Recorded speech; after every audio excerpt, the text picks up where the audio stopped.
Good afternoon, ladies and gentlemen. You're joining me, Steve Forster-Driver. It's Monday afternoon and we have got Drive Time coming live from the bungalow in Askham.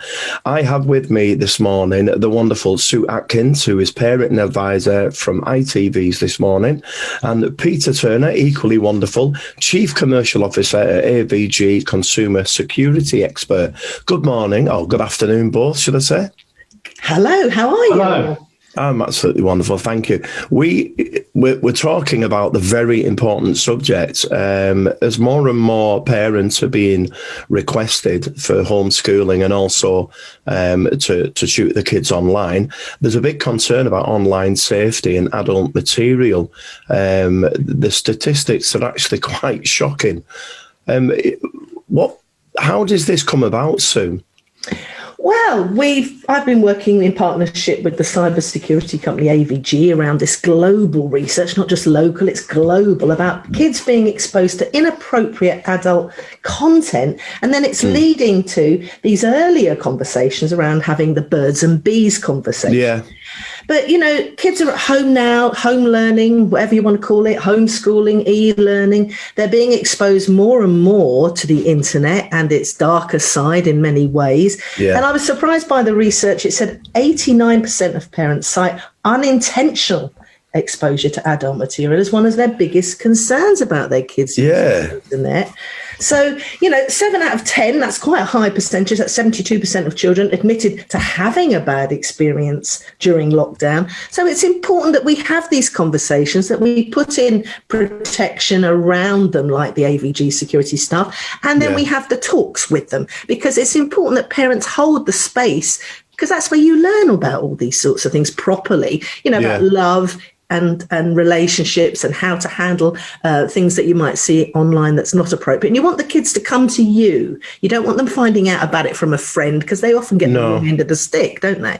Yeah, exactly. And I think that the problem as well, from my own experience, parents don't often know how to approach these subjects, particularly with children of a younger age from 10 and even below. Yeah. So what would be the best advice for parents? How would they go about it? Well, I don't know whether it's, again, because we're sort of British and we're a bit funny about talking about these things. But I think we have to be relaxed. As parents, it's part of normal life. You want them to understand that it's not taboo, that it's not dirty, it's not something secretive. So, actually it's a lifetime, or their whole lifetime of learning around this. So you start where they're at, you relax, you ask them open-ended questions, perhaps about what they want to know. So then you can kind of gauge it. That takes the pressure off. You don't have to have the big talk. And then you set it in sort of loving values around what you want to pass on to your children around some of the things you want to talk about. But create that safe space. It's not a bad idea to sometimes sit down with a cup of coffee and a bit of paper and maybe jot down just a couple of things you might like to say, because it's going to happen. So why not preempt it? Because if you're preempting it, you've got a bit more clarity, a bit more confident, and then you handle it with your kids. Don't jump to conclusions about what they know. No matter how old they are, they can sometimes, surprise you with what they do know, and sometimes surprise you about what they really don't understand. So create that space for them, really, to chat. That's I think that's one of the big problems. You just mentioned a little bit about it there, is what they perceive to know about sex and about adult relationships. And again, the majority of children seem to find this out on the internet, which brings us nicely to you, Pete. How do we as parents help keep our children safe, particularly now as there's more and more internet learning? Well, the first thing, as you've already heard from Sue, is actually just to have those conversations. There's no substitute for having a good conversation with your child about what's online, find out what they're doing. I can't stress that enough. No piece of technology or software can really take the place of those conversations. No. But I think at the same time, you've got to make sure that you've got some good basic security on every device. And these days it's free. Our software is free. There's plenty of others out there too. Things that can catch the bad actors, and there's a lot of them right now, particularly during lockdown, trying to catch us out. But then also sitting down and talking to your kids, not just about the sex and relationships these days, but also what can happen online, what's real and what isn't. When they get an email, actually kids these days don't tend to use email, but when they receive links on text messages or when they get invited to join groups on social media, just get them to think a little bit about what could go wrong and have that open conversation. And at the same time, make sure your computer has, particularly around email, has some anti-phishing software, because sometimes they'll get sent something and they're a bit confused as to whether it's genuine or not. And I think if they just think twice, and if you have software that blocks the wrong websites opening, that can be very powerful. But above all, those conversations are paramount. Yeah, and I think, we're talking at the moment about computers. It isn't just computers, is it now? Because the technology we've got with phones. Phones and gaming, the PlayStations and the Xboxes as well. Yeah, absolutely. Any device, if you like, that's connected to the internet, and particularly those that allow children to communicate with each other in some sort of forum, social media or chatting. These days, Fortnite is as much about a social experience as it is about the game itself. It's important to understand that.